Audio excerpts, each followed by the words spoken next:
કરીએ ખંભાત નગરપાલિકામાં એક જ કર્મચારીને 4 થી વધુ વિભાગનો ચાર્જ સોંપવામાં આવતા વિવાદ સર્જાયો છે।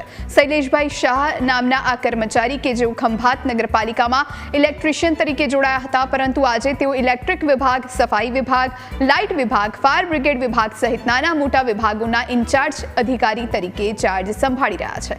શૈલેષભાઈના પત્ની પણ પાલિકામાં જ નોકરી કરે છે, ત્યારે પાલિકાના એક કર્મચારી આટલા બધા ચાર્જ સોંપવાને લઈ રાજકીય આકાઓની કૃપા હોવાના આક્ષેપ લગાવી રહ્યા છે। વિરોધ પક્ષે આક્ષેપ કર્યા છે કે શૈલેષભાઈ પાસે આટલા બધા વિભાગનો ચાર્જ સંભાળવાની યોગ્યતા જ નથી। પાલિકામાં એક તરફ કચરાના ઢગલા છે, બીજી તરફ વિભાગના સાધનો મેન્ટેનન્સના અભાવે બંધ પડ્યા છે, ત્યારે યોગ્યતા ન હોવા છતાં આવા લોકોને ચાર્જ કેમ સોંપાય છે તેવા વિપક્ષ આક્ષેપ કરે છે। જોકે ચીફ ઓફિસરનું કહેવું છે કે વિપક્ષ પાસે કોઈ મુદ્દા નથી, એટલે આવા આક્ષેપ કરે છે। શૈલેષભાઈ સૌથી સિનિયર વ્યક્તિ છે, જેથી ખાલી પડેલી જગ્યાનો પણ તેમને ચાર્જ સોંપવામાં આવ્યો છે, પરંતુ અહીં સવાલ એ થાય છે કે સરકારી સંસ્થાઓમાં એક કર્મચારીને કેટલા હોદ્દાનો ચાર્જ હોવો જોઈએ। હાલમાં અમારી નગરપાલિકા ખંભાત નગરપાલિકામાં જે અનુભવી સ્ટાફ જે કહેવાય એ ખૂબ ઓછો છે, અને અમારા જે જૂના ફાયરના જે હેડ હતા, અમારા જૂના એન્જિનિયર હતા, જૂના ઓએસ હતા, એ તમામ કર્મચારીઓ રિટાયર થઈ ગયા છે। હાલની તારીખે મારી પાસે અનુભવી કર્મચારી 3-4 જ છે, એમાંથી એક અમારા ઓએસની કામગીરી કરે છે અને બીજા એક આ શૈલેષભાઈ શાહ છે, જેમની કામગીરી મારી દ્રષ્ટિએ સારી છે, અને એમનું કામમાં મારે ઓર્ડર આપ્યા પછી મને કામગીરી થતી હોય એવું દેખાતું હોય, એના કારણે મારે એમને વધારાના ચાર્જ સોંપેલ છે, કારણ કે મને એમાં આઉટપુટ મળતું હોય છે। પહેલા તો તમને એ કહી દઉં કે પહેલા અમારે ફાયર ઓફિસર હતા, તે નિવૃત્ત થઈ ગયા। નિવૃત્ત થયા પછી સરકાર દ્વારા જ અમારા ઓએસ નરેશ પંડ્યાને અમે નિમણૂક કરી હતી, એ પણ નરેશ પંડ્યા પણ નિવૃત્ત થઈ ગયા।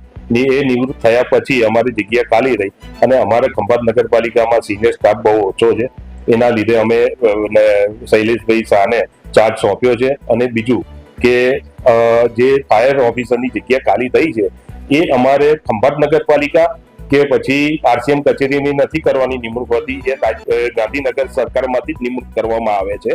એના લીધે અમે ફાયર ઓફિસરનો ચાર્જ શૈલેષભાઈ શાહને આપ્યો છે। અને બીજું કે અમુક ખંભાતના વિઘ્ન સંતતિઓ દ્વારા આ બધું ષડયંત્ર રચવામાં આવ્યું છે, એ બિલકુલ તદ્દન ખોટું જ છે।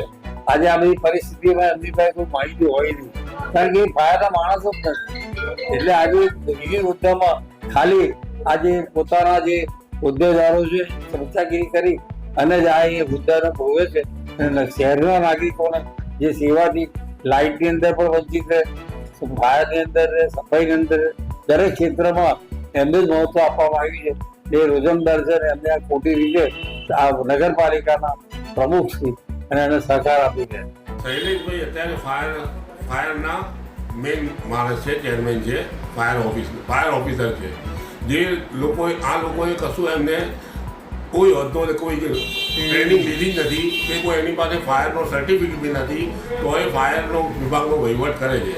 બીજા અનેક વહીવટો એમને આપેલા છે, ફાયરનો છે, સેનિટેશનનો છે, લાઇટ ખાતાનો છે, સફાઈનો, બધા વહીવટો એમને 4-5 હોદ્દાઓ એ ભોગવી રહ્યા છે, જે બિલકુલ અનલીગલી છે। ને એ પોતે ઇલેક્ટ્રિશિયન છે, એમની પોતાની મંડપ ડેકોરેશનની દુકાન એ ચલાવે છે। ને એ લોકો એ શું છે ખબર, નગરપાલિકાની અંદર જે સબ વાહિની હોય, એમ્બ્યુલન્સ હોય, આપણે આ ફાયર એ હોય, બમ્બો હોય, કે બીજા બધા વાહનો છે, એ બધા વાહનોનો વહીવટ કરે છે। ને એમાંથી અમારી જાણ મુજબ ઢગલા ડીઝલની બી પણ ચોરી ત્યાં થઈ રહી છે। ખંભાત નગરપાલિકામાં જેમની ઉપર 1 થી વધુ ચાર્જને લઈ અત્યારે અનેક સવાલો ઉભા થયા છે, તેવા શૈલેષભાઈની મુલાકાત કરવા માટે ન્યૂઝ કેપિટલની ટીમ અત્યારે ફાયર બ્રિગેડ ખાતે પહોંચી છે, કારણ કે ફાયર બ્રિગેડ ડિપાર્ટમેન્ટનો જે મહત્વનો ચાર્જ છે તે પણ શૈલેષભાઈને સોંપવામાં આવ્યો છે। પરંતુ મહત્વની બાબત છે કે શૈલેષભાઈ અત્યારે અહીંયા હાજર નથી, અને જ્યારે અમે તેમનો ટેલિફોનિક સંપર્ક કર્યો ત્યારે તેઓએ અમારો ફોન પણ ઉપાડ્યો ન હતો। શૈલેષભાઈ આખરે શા માટે મીડિયાથી દૂર જઈ રહ્યા છે અને શા માટે મીડિયા સમક્ષ કંઈ પણ બોલી રહ્યા નથી, તે પ્રશ્ન અહીંયા ઉદ્ભવી રહ્યો છે. જો કે તેઓએ સોશિયલ મીડિયામાં પોતાના બચાવમાં એક પોસ્ટ મૂકી છે અને તે પોસ્ટમાં તેઓએ જણાવ્યું છે કે તેઓએ અગાઉ ઘણીવાર નગરપાલિકાને જે તેમને ચાર્જ સોંપવામાં આવ્યા છે તે ચાર્જ પાછા લેવા માટે રજૂઆત કરી છે, પરંતુ નગરપાલિકા તેમની રજૂઆત સાંભળતી નથી. આવા કિસ્સામાં શૈલેષભાઈ શું ખરેખર ચાર્જ છોડવા માંગતા નથી કે પછી પાલિકા તેમને છોડવા માંગતી નથી, તેવા પ્રશ્નો પણ ઉઠી રહ્યા છે. યોગિંદરજી, ન્યૂઝ કેપિટલ.